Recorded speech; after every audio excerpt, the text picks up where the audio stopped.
Assalamualaikum. I hope you all are doing great. Today we are going to discuss blood and tissue protozoa जो कि हमारा parasitology का last chapter है। सबसे पहले हमने इंट्रोडक्शन टू पैरासाइटोलॉजी करा, देन हमने इंटेस्टाइनल एंड यूरोजेनिटल प्रोटोजोआ करा, फिर सिस्टोड्स करे, ट्रेमाटोड्स करे, नीमाटोड्स करे। अब ये हमारा लास्ट है ब्लड एंड टिश्यू प्रोटोजोआ। अगर आपने प्रीवियस वीडियोस नहीं देखी जो मैं डिस्क्रिप्शन में हर चैप्टर का लिंक ऐड कर रही हूँ, तो आप साथ साथ वो भी देखते रहें ताकि आप लोगों का पैरासाइटोलॉजी एक साथ पूरा कंप्लीट हो जाए। सही है। So let's start blood and tissue protozoa के अंदर सबसे पहले हम देख लेंगे कि कौन कौन सी स्पीशीज़ आ जाती हैं इसके अंदर। तो आपके पास ब्लड एंड टिश्यू प्रोटोजोआ में सबसे पहले आ जाता है Plasmodium, then Toxoplasma, Pneumocystis, Trypanosoma cruzi, Trypanosoma gambiense and rhodesiense, Leishmania donovani, Leishmania tropica and others. ठीक है। अब इनके हम ये तो हमने पहले याद कर ली इसकी क्लासिफिकेशन की, ब्लड एंड टिश्यू प्रोटोजोआ के अंदर कौन कौन से पैरासाइट्स आते हैं। अब इनके वेक्टर्स देख लेते हैं कि कौन सा इंसेक्ट वेक्टर इनकी डिजीज़ कॉज करवा रहा होता है। तो प्लाज्मोडियम बचपन से हम पढ़ते आ रहे हैं, फीमेल एनाफिलस मॉस्किटो करवा रहा होता है। प्लाज्मोडियम बेसिकली मलेरिया करवाते हैं ना, तो ये कौन करवाता है, इसका इंसेक्ट वेक्टर क्या होता है, फीमेल एनाफिलस मॉस्किटो होती है। टॉक्सोप्लाज्मा का डेफिनेटिव होस्ट कैट है, मतलब कैट बाइट की वजह से आपके पास ये डिज़ीज़ हो सकती है। न्यूमोसिस्टाइटिस में कुछ भी नहीं है। ट्रैपनोसोमा क्रूजी में रेडवुड बग, ये किसिंग बग कहते हैं इसको। ठीक है। ट्रैपनोसोमा जिम्बेंसी और रोडेंसेंसी, इसमें की जो फ्लाई का नाम है वो है सीसी फ्लाई। आपको याद आ जाएगा सीसी फ्लाई क्या करवाती है। अभी मैं ज़रा आगे चलती हूँ फिर आपको याद आएगा। लिशमैनिया डोनावानी और लिशमैनिया की जो बाकी के क्लासेस हैं, ट्रॉपिक और अदर्स की, दोनों का इंसेक्ट वेक्टर सेंट फ्लाई है। ठीक है। तो आपने पहले इसकी क्लासिफिकेशन देखी, दैन आपने इसके साथ इसके इंसेक्ट वेक्टर्स देख लिया। अब आ जाते हैं इसकी डिजीज़ पर। प्लाज्मोडियम मलेरिया करवाते हैं। टॉक्सोप्लाज्मा कॉन्डाई टॉक्सोप्लास करवा रहा होता है, आई ब्लाइंडनेस करवा रहा होता है बच्चों के अंदर। ट्रैपनोसोमा शागास डिजीज़ करवाते हैं। इन डिजीज़ को अभी सिर्फ यहाँ पे मैं थोड़ा समराइज़ करने के लिए मैं सिर्फ यहाँ पे नाम लिख रही हूँ। आगे हर जब हम पढ़ेंगे हर पैरासाइट को तो उसके बारे में, उसकी स्पेसिफिक डिजीज़ के बारे में डिटेल में पढ़ेंगे। सही है। तो ट्रैपनोसोमा छागास डिजीज़ करवा रहा है, ट्रैपनोसोमा जिम्बेंसी और रोडेंसेंसी स्लीपिंग सिकनेस करवाते हैं। याद आ गया सीसी फ्लाई, ये इंग्लिश का चैप्टर था हमारा मैट्रिक क्लास का, अगर आपको याद है तो सीसी फ्लाई हमारे पास स्लीपिंग सिकनेस करवाता है। और जबकि जो लिशमैनिया डोनावानी होता है ये हमारे पास करवाता है काला आज़ार। ठीक है। So it's all about classifications, insect vector and disease. अब वन बाय वन हम जो है हर पैरासाइट को डिटेल में पढ़ेंगे। So let's start from Plasmodium. Plasmodium बहुत डिटेल में पढ़ना है क्योंकि प्लाज्मोडियम इस चैप्टर का इंपॉर्टेंट है, इसकी लाइफ साइकिल वगैरह सब कुछ। प्लाज्मोडियम की लाइफ साइकिल की अलग से वीडियो जो है अपलोड की गई है, उसका लिंक मैंने इसके अंदर शेयर कर दिया इसके डिस्क्रिप्शन के अंदर। तो प्लाज्मोडियम की लाइफ साइकिल उसको अलग से आप लोग देख लिएगा। ठीक है। बाकी प्लाज्मोडियम की जितनी भी स्पीशीज़ हैं और जो क्या क्या करवा रही हैं वो हम देखते हैं। अब आ जाए प्लाज्मोडियम के ऊपर। तो प्लाज्मोडियम आपके पास चार इसकी क्लासिफिकेशन है, मतलब चार तरीके से इसको क्लासिफाई किया गया है। चार इसकी स्पीशीज़ होती हैं, Plasmodium vivax, Plasmodium falciparum, Plasmodium ovale and Plasmodium malariae. ठीक है। इसके वर्ड से कंफ्यूज नहीं होगा कि प्लाज्मोडियम मलेरिया है तो मलेरिया से प्लाज्मोडियम मलेरिया ही कॉज कर रहा है, नहीं। प्लाज्मोडियम की जितनी हैं सारी मलेरिया कॉज कर रही है। क्या इनके अंदर डिफरेंस है ये देखते हैं। प्लाज्मोडियम वायवेक्स का जो आपके पास हमारे पास ट्रोफोजोइड होगा या वो होगा एग, वो कैसा होता है, सिग्नेट रिंग शेप होता है। जबकि जो प्लाज्मोडियम फेल्सिपराम होता है उसका बनाना शेप ट्रोफोजोइड होता है। इसको मैं आपको बुक से दिखा सकती हूँ, ये आपको नज़र आ रहा है, ये लिखा हुआ प्लाज्मोडियम वायवेक्स सिग्नेट रिंग, एक समझे देंगे बीच में क्या है, रिंग टाइप की बनी हुई है। जबकि जो ये आपको नज़र आ रहा है बनाना की तरह, बनाना शेप है, तो ये प्लाज्मोडियम फेल्सिपराम है। ठीक है। अब आ जाएँ प्लाज्मोडियम ओवेल और मलेरिया का कुछ स्पेसिफिक नहीं है। मैंने कहा कि ये चारों स्पीशीज़ जो है ना मलेरिया करवा रही हैं। सही है। अब मलेरिया को हम दो तरीके से डिवाइड करते हैं, एक होगा कॉटन मलेरिया और एक होता है टर्शियन मलेरिया। सही। कॉटन मलेरिया का मतलब होता है कि जो इसकी लाइफ साइकिल है वो 72 आवर्स लाइफ साइकिल होती है। और जबकि जो हमारे पास टर्शियन मलेरिया होता है इनकी लाइफ साइकिल 48 आवर्स होती है, मतलब रिलैप्सिंग फीवर होगा, समझे इस तरीके से। सही है। तो अब जो ये कॉटन मलेरिया है, कॉटन मलेरिया कॉज करवाता है प्लाज्मोडियम मलेरिया।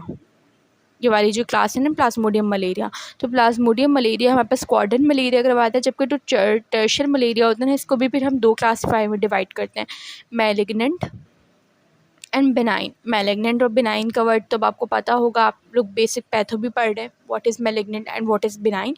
तो जो मैलिग्नेंट टर्शियन मलेरिया होता है वो प्लाज्मोडियम फैल्सिपारम करवाता है, सही है। और जो आपके पास बिनाइन होता है ना, वो हमारे पास करवाता है प्लाज्मोडियम वाइवेक्स एंड ओवेल, सही है। अब एक क्वेश्चन किया गया था कि पाकिस्तान में जो मोस्ट कॉमन मलेरिया है वो कौन सी स्पीशीज़ हैं, तो वो हैं प्लाज्मोडियम वाइवेक्स एंड फैल्सिपारम, ठीक है। अब आ जाए इनके कि ये किन किन के ऊपर, ज़ाहिर सी बात है प्लाज्मोडियम है, ये किस क्लास से बिलोंग कर रहा है, ब्लड एंड टिश्यू प्रोटोजोआ से। तो इट मीन्स कि ये ब्लड सेल्स या टिश्यू जो हमारे पास हैं बॉडी के अंदर उनको इन्फेक्ट कर रहा है। जो प्लाज्मोडियम क्या करता है कि ब्लड सेल्स मीन्स जो आरबीसीज होते हैं ना उनको इन्फेक्ट कर रहा होता है। तो आपके पास जो प्लाज्मोडियम फैल्सिपारम होता है, ठीक है, जो प्लाज्मोडियम फैल्सिपारम होता है ये आपके पास करता है infect all red blood cells, body के अंदर जितने भी आरबीसीज है ना ये उन सबको जो है ना इन्फेक्ट कर देगा जब भी ये मैलिग्नेंट कॉज करवा रहा होता है, ठीक है, मतलब कैंसरस मलेरिया करवा रहा होगा, इन्फेक्ट कर रहा होगा सारे आरबीसीज को। जबकि जो प्लाज्मोडियम वाइवेक्स है ना हमारे पास, ये सिर्फ ओनली रेटिकुलोसाइट्स को जो है ना इन्फेक्ट करता है। रेटिकुलोसाइट्स, अब आपको याद होगा रेटिकुलोसाइट्स क्या होते हैं, पहले रेटिकुलोसाइट्स होते हैं फिर वो मैच्योर होकर आरबीसीज बनाते हैं। तो ये पहले ही रेटिकुलोसाइट्स को इन्फेक्ट कर लेते हैं, जबकि जो प्लाज्मोडियम फैल्सिपारम होता है ये जितनी भी बॉडी में आरबीसीज हैं उनको इन्फेक्ट कर रहा है। फिर आज हम प्लाज्मोडियम मलेरिया के ऊपर। तो ये जो प्लाज्मोडियम मलेरिया है ना ये ओनली मैच्योर आरबीसीज, सिर्फ जो मैच्योर आरबीसीज होंगे उनको इन्फेक्ट कर रहा होगा ये। तो प्लाज्मोडियम फैल्सिपारम इन्फेक्ट कर रहा होगा हर आरबीसीज को। अभी रेटिकुलोसाइट है, रेटिकुलोसाइट से इसने आरबीसी में कन्वर्ट होना है, लेकिन थोड़ी सी इसके अंदर इमेच्योरिटी है, सही है, ये फुली मैच्योर नहीं हुआ। तो ये आपके पास इस स्टेज के ऊपर जब रेटिकुलोसाइट है तो ये प्लाज्मोडियम वाइवेक्स कर रहा है। अभी जब ये फुली मैच्योर नहीं हुआ, हर किस्म का आरबीसी है, तो ये प्लाज्मोडियम फैल्सिपारम। और मलेरिया जो है ना सिर्फ जो बिल्कुल मैच्योर आरबीसी हो जाता है उसको इन्फेक्ट कर रहा होता है। अच्छा, अब इसके आपके पास पैथोजेनेसिस या एपिडेमियोलॉजी मैंने आपको बता दी सही है सारी, कि पैथोजेनेसिस में यही है कि ये जो है ना प्लाज्मोडियम फैल्सिपारम इस आरबीसीज को इन्फेक्ट कर रहा है, प्लाज्मोडियम वाइवेक्स इसको, प्लाज्मोडियम मलेरिया इसको, कर्टिन मलेरिया कौन करता है, टर्शियन मलेरिया कौन कॉज करता है, प्लाज्मोडियम फैल्सिपारम की आपने एक और चीज़ याद रखनी है, पीएफ में लिख रहे हैं यहाँ पर, ये हमारे पास करवाता है बड़ा सीवियर फॉर्म ऑफ मलेरिया, सही है, इसलिए इसको हम मैलिग्नेंट भी कह रहे हैं। ये साथ में सेरिब्रल मलेरिया कॉम्प्लिकेशंस में आ जाते हैं, सेरिब्रल मलेरिया और ब्लैक वाटर फीवर। अब ये सेरिब्रल मलेरिया मींस कि ब्रेन के अंदर ही अगर चला गया तो ये सेरिब्रल मलेरिया करवा रहा है, और ये किडनी डैमेज करवा रहा है, तो अगर तो किडनी डैमेज में हम इसको कहते हैं black water fever. Black water fever का मतलब क्या होता है हमारे पास कि एक्सटेंसिव हीमोलाइसिस हो जाएगी, बहुत ज़्यादा हीमोलाइसिस हो जाएगी। जब हीमोलाइसिस बहुत ज़्यादा हो जाएगी हमारे पास, ज़ाहिर सी बात है जब किडनी डैमेज हो जाएगी, किडनी डैमेज होगी तो हमारे पास क्या होगा कि हीमोग्लोबिनुरिया होगा, मतलब हीमोग्लोबिन की बहुत ज़्यादा डिस्ट्रक्शन हो जाएगी, और डार्क कलर का पेशेंट का यूरिन हो जाएगा। पेशेंट का यूरिन किस कलर का हो जाएगा, डार्क कलर का हो जाएगा, सही है। तो इस वजह से हमारे पास इसको हम कहते हैं ब्लैक वाटर फीवर। तो आपसे ये रीज़न पूछा गया था कि सबसे सीवियर फॉर्म ऑफ मलेरिया कौन करवाता है, प्लाज्मोडियम फैल्सिपारम करवाता है, इसकी कॉम्प्लिकेशंस क्या है, तो सेरिब्रल मलेरिया और ब्लैक वाटर फीवर है। ब्लैक वाटर फीवर को ब्लैक वाटर क्यों कहते हैं, तो ये आपके पास इसलिए कहते हैं क्योंकि किडनी डैमेज होने की वजह से एक्सेसिव हीमोग्लोबिन आ जाता है। एक्सेसिव हीमोग्लोबिन आने की वजह से जो पेशेंट का यूरिन होता है वो बहुत ज़्यादा डार्क कलर का हो जाता है, इसलिए इसको हम कहते हैं black water fever. So I hope कि यहाँ तक आपको इसकी पैथोजेनेसिस और एपिडेमियोलॉजी समझ आ गई होगी। बाकी आपको पता है प्लाज्मोडियम किस वजह से जो है ट्रांसमिशन होती है, तो ये आपके पास मॉस्किटो बाइट की वजह से भी होती है, और ज़ाहिर सी बात है ये ब्लड प्रोटोजोआ है, तो अगर ब्लड के अंदर पहले से किसी बंदे का आया हुआ है और उसने क्या कर दी, उसकी ब्लड ट्रांसफ्यूजन करवा दी, ठीक है, एक पेशेंट है उसके पास जो है आपके पास क्या हुआ है कि ब्लड जो है उसमें उसका पैरासाइट आया हुआ है, मतलब उसका प्लाज्मोडियम आया हुआ है, उसने क्या करा कि अपने ब्लड ट्रांसफ्यूजन करवा दिया, तो ब्लड चढ़ा दिया किसी को, या फिर जो है ना क्या नाम है उसने ब्लड किसी से ले लिया, तो उस टाइम पे भी दूसरे बंदे को होने का ख़तरा हो सकता है। तो इस तरीके से इसकी पैथोजेनेसिस और एपिडेमियोलॉजी कंप्लीट होती है। क्लिनिकल फाइंडिंग्स में भी आपके पास यही है कि यह हमारे पास क्या करवा रहा होता है, मॉस्किटो बाइट होने के बाद 2 वीक्स बाद, आपको पता है कि मलेरिया जब होता है तो बहुत ज़्यादा फ़ीवर्स होंगी, चिल्स होंगी, ठीक है। क्लिनिकल फाइंडिंग्स मैं लिखती हूँ यहाँ पे, क्या होंगी, फ़ीवर होंगी, चिल्स होंगी, साथ में आपके पास जो है हेडेक होगा, ठीक है। और ये सब क्या होगा, 2 वीक्स बाद सिम्टम्स आना शुरू होंगे। फिर स्प्लीनोमेगाली हो जाएगी, हेपेटोमेगाली हो जाएगी और एनीमिया जो है बहुत ज़्यादा हो जाता है। सही है, ये साथ-साथ आप लिखती जाएँ। बाकी प्लाज्मोडियम फैल्सिपाराम की 2 चीज़ें, cerebral malaria and black water fever. ठीक है, एक पेशेंट है, उसके पास जो है आपके पास क्या हुआ हुआ है कि ब्लड जो है उसमें उसका पैरासाइट आया हुआ है, मतलब उसका प्लाज्मोडियम आया हुआ है। उसने क्या करा कि अपने ब्लड ट्रांसफ्यूजन करवा दिया, तो ब्लड चढ़ा दिया किसी को, या फिर जो है ना क्या नाम है, उसने ब्लड किसी से ले लिया, तो उस टाइम पे भी दूसरे बंदे को होने का ख़तरा हो सकता है। तो इस तरीके से इसकी पैथोजेनेसिस और एपिडेमियोलॉजी कंप्लीट होती है। क्लिनिकल फाइंडिंग्स में भी आपके पास यही है कि ये हमारे पास क्या करवा रहा होता है, मॉस्किटो बाइट होने के बाद 2 वीक्स बाद आपको पता है कि मलेरिया जब होता है तो बहुत ज़्यादा फ़ीवर्स होंगी, चिल्स होंगी, ठीक है। क्लिनिकल फाइंडिंग्स मैं लिखती हूँ यहाँ पे, क्या होंगी, फ़ीवर होंगी, चिल्स होंगी, साथ में आपके पास जो है हेडेक होगा, ठीक है। और ये सब क्या होगा, 2 वीक्स बाद सिम्पटम्स आना शुरू होंगे। फिर स्प्लीनोमेगाली हो जाएगी, हेपेटोमेगाली हो जाएगी और एनीमिया जो है बहुत ज़्यादा हो जाता है। सही है, ये साथ-साथ आप लिखती जाएँ।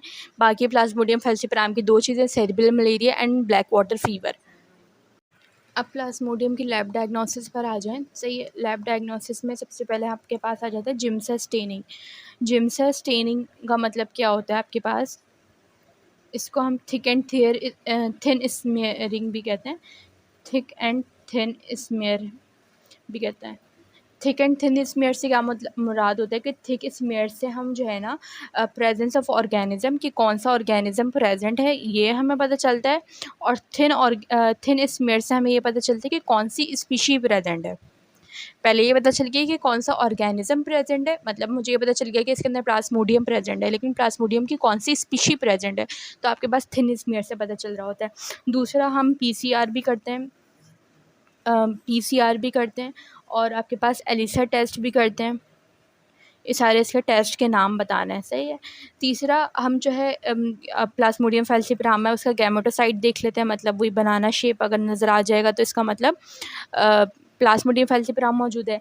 बाकी प्लाज्मोडियम वाइवेक्स और ओवेल के अंदर हम शफनर्स डॉट देखते हैं, मतलब पहले मैं लिख लूँ शफनर्स डॉट। सही है। ये आपके पास क्या होते हैं, ये इंट्रासाइटोप्लाज्मिक ग्रैन्यूल्स होते हैं, जो कि हम जो है ना स्टेन होते हैं रेड कलर के बाय यूजिंग रोमानस स्काई स्टेन। रोमानस का स्टेन यूज़ करने की वजह से आपके पास ये जो शफनस डॉट नज़र आ रहे होते हैं ना, ये रेड कलर के नज़र आ रहे होते हैं। बेसिकली ये होता है क्या, इंट्रासाइटोप्लाज्मिक ग्रैन्यूल्स होते हैं। तो आपके पास लैब डायग्नोसिस हम ये 5 तरीके हैं, ये इससे देखेंगे। पहले तो जिम्सा स्टेनिंग करके देखेंगे, जिसको हम थिक एंड थिन स्मीयर कहते हैं। पीसीआर, एलिसा टेस्ट, प्लाज्मोडियम फैल्सिपाराम के लिए उसका गैमेटोसाइट देख लेंगे, और प्लाज्मोडियम वाइवेक्स और ओवेल के लिए हम शफनर्स डॉट देखते हैं। So it's all about Plasmodium. Plasmodium का ट्रीटमेंट अगर आपको पता हो तो वो क्या